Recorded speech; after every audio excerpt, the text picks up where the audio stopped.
Hello， 观众老爷们，大家好呀！欢迎来到你不问我的史，我也不问你的史的不闻不史，我是布布。今天呢，我想给大家介绍一下文艺系爱豆的鼻祖，古希腊被誉为悲剧之父的艾斯库罗斯 Aeschylus 是如何养成的。说起 Aeschylus， 大家应该都不陌生，他那如爱琴海的波浪一般沧桑而性感的落三湖，深邃的能装得下整个星辰的双眼，以及泛着智慧之光的地中海脑门，似乎都在预示着这个男人传奇而不平凡的一生。的确，著有《普罗米修斯三部曲》和《阿伽门农》的他，与 Sophocles、Euripides 并称为古希腊的三大悲剧家。现存最早的希腊悲剧就出自于他的笔下。那么 Aeschylus 究竟是经历了什么才能写得出这样的旷世巨作呢？感谢流桑 Studio 为本视频提供的稿件。接下来就让我们一起走进 Aeschylus 的人生。公元前525年，古希腊雅典下属的厄留斯小镇里，当地的一户贵族人家传出了一声婴儿的啼哭 ，Aeschylus 出生了。那众所周知呢，当时的希腊是一个由多个城邦构成的地区称谓，在众多的城邦之中，有2个城邦占到了 C 位，一个是热血尚武、纪律严明的斯巴达，另一个就是养育 Aeschylus 成人的雅典。和斯巴达不同，当时的雅典可以说是知识的天堂，文青的打卡地。在雅典城，到处都是公知、思想家和哲学家的身影遍布大街小巷。他们谈论着各种问题，上到宇宙起源，下到干饭赚钱，随口来上一句就是至理名言。在这样的环境下成长的 Aeschylus 学识丰富，口才出众，是家长们称赞的别人家的孩子。很快呢 ，Aeschylus 就发现厄留斯无法满足他日益增长的知识需求，于是告别爸妈，从家乡出走，四处留学，增长自己的见识。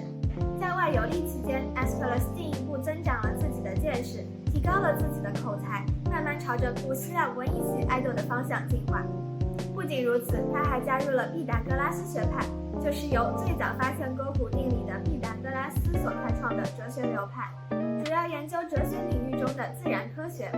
在这里 ，Aeschylus 锤炼了自己的写作技能，活跃了自己的艺术细胞，逐渐成长为得智体美劳全方面开花的人才。Aeschylus 在外游历的时候，雅典发生了一件大事，那就是反对雅典执政官西庇亚斯统治的造反活动。这个事情要说起来呢，还得追溯到公元前546年，雅典贵族毕西特拉图，也就是现在执政官的父亲，以武力夺权的方式，成为雅典城新的执政者，并建立了独裁统治。虽然说毕西特拉图搞独裁，但是他还是做了一些有利于雅典发展的事情，比如制定了一系列鼓励农工商发展的政策，大力发展海外贸易，推动雅典文化事业的发展等等。因此，在他执政的期间，雅典还是非常安宁的。在他薨逝以后，他的2个儿子西庇亚斯和西帕克斯一起继承了他的位置，开始联手执政。刚开始，这2个兄弟遵循着他们父亲的执政政策，开始打造自己贤明君主的人设。可是后来，西帕克斯被人刺杀身亡，这件事情对他的兄弟西庇亚斯打击很大。从此以后，他不再相信任何人，手段也变得残暴起来。凡是他认为可能会影响到自己统治地位的人，都会抓起来杀掉。按照常规的剧情发展，此时应该爆发出一场大规模的流血冲突，造反大军被全军歼灭。我们的热血青年 Aeschylus 高声喊道：“虽然杀了我，还有后来人。”这样的场面，如果让当时的雅典人看见，他们一定会说：“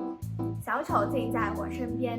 不管怎么说，雅典是个讲文明的地方，怎么能用这种暴力的行为来解决问题呢？真实的情况是，造反大军让西庇亚斯走出宫殿，和他们进行辩论，哪一方说的有理，哪一方就是赢家。辩论一开始，西庇亚斯先发制人，大打亲情牌，痛哭自己的兄弟被人刺杀，却无人理睬，瞬间抢占道德制高点，谴责造反的一方，灭绝人性。那这些造反的人呢，没能找到辩驳西庇亚斯的话术，就落了下风。西庇亚斯紧接着表示自己能够执政，全是因为接受了上天的神谕，而你们这样公然歧视、蔑视神明，是不是要搞事情呀？在古希腊，人们对神还是很敬畏的，听到西庇亚斯这样说，只能干瞪眼。在危急关头，Aeschylus 再也无法压制自己锤炼多年的抬杠细胞，他一个箭步就冲到了最前面，大声质问西庇亚斯。如今民主改革之所以能够蓬勃发展，都是因为有天神的授意和庇护，而你西庇亚斯小小的一个执政者，却因为一己私情，做出违背天神意愿的事情来，还在这里说什么自己是天选之子，要脸吗？西庇亚斯没有办法反驳 Aeschylus， 只能承认造反有理，让出自己的执政权。后来又因为担心有激进分子来刺杀自己，只好带着一家老小到国外去避难了。这件事情结束以后 ，Aeschylus 因为口才名扬天下，少年得志，意气风发。但是，一场战争的爆发，使 Aeschylus 走上了截然不同的人生道路，也使得他的名字注定会被记载在戏剧的史册之中。公元前490年，波斯统治者大流士一世派重兵登陆马拉松平原，逼近雅典城，希波战争由此打响。当时的 Aeschylus 呢，35岁，已经回到了自己的家乡，日常要么就是写自己的心得，要么就是跟人讨论哲学问题。当时的少年英雄仿佛被岁月磨平了棱角，逐渐变得默默无闻起来。按照这样的状况发展下去，Aeschylus 的人生可能就会变成希腊版伤仲永的真实案例。而希波战争的爆发，让迷茫的 Aeschylus 猛然觉醒，强烈的爱国情怀使他那一腔久违的热血重新喷涌。他高喊着“犯我雅典者，虽远必诛”的口号，和自己的弟弟一起参了军，奔赴到前线战地。雅典军队与波斯大军在马拉松平原短兵相接，造就了在古代战争史上著名的马拉松战役。作为以少胜多的模范典型，马拉松战役无疑为雅典军队的最终胜利镀上了一层荣光。然而，在这荣光背后，却是无数雅典人命丧沙场，无数雅典家庭支离破碎的悲凉景象。Aeschylus 作为战争的亲历者，他看到了战况的惨烈，也见到了战争中的尸骸遍地。他看到了雅典人民为了保护家园，抛头颅洒热血，也看到了无数性命垂危的普通人拖着残破的身体哀嚎痛哭。更令 Aeschylus 感到悲痛的是，他眼睁睁地看着自己的弟弟因为负伤倒地，并最终因为没能得到及时救治而丧命。这对于 Aeschylus 而言是重大的打击。在这一刻，他感受到了人的渺小和神的缥缈。战争结束后 ，Aeschylus 把自己关在家里，开始了长达数年的冥想反思。他开始思索人活在世上的真正意义，认识到命运的悲痛与无常，并重新定义神明的存在。终于在某一天，已经想秃了头、蓄满了胡须的 Aeschylus 豁然开朗，找到了自己该走的路。他打开房门，脸上悲伤的神情早已变成了一种参透天机的淡然。他化悲痛为力量，提笔蘸墨，在纸张上将自己这些年的所思所想、所见所闻全部书写了下来。他以讲述故事的方式，通过虚构的人物和情节，输出着自己的情感与思考。也就是从这一刻起 ，Aeschylus 找到了自己的生命之光，那就是戏剧艺术。他沉浸其中，尽情地挥洒着自己的才情。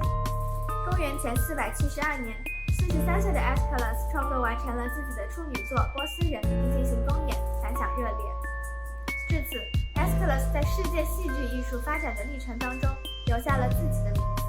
而这个名字也注定会成为戏剧艺术殿堂当中的标杆与里程碑。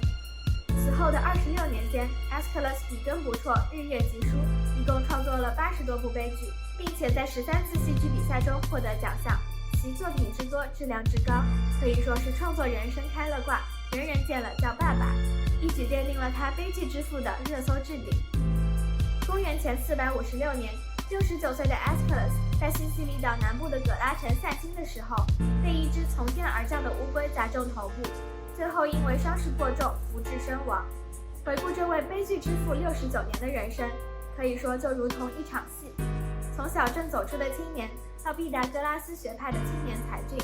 从敢于怒怼暴君的少年英雄，到希波战争凯旋而归的英勇战士，从经历周年危机的大叔涅槃重生，成为以彼为道的悲剧大家，最后却死在了一只乌龟的脚下。或许这样的去世，对于 Aeschylus 而言，是和他的精神世界最为契合的。在他写过的所有剧作当中，几乎都透露着同一个主题。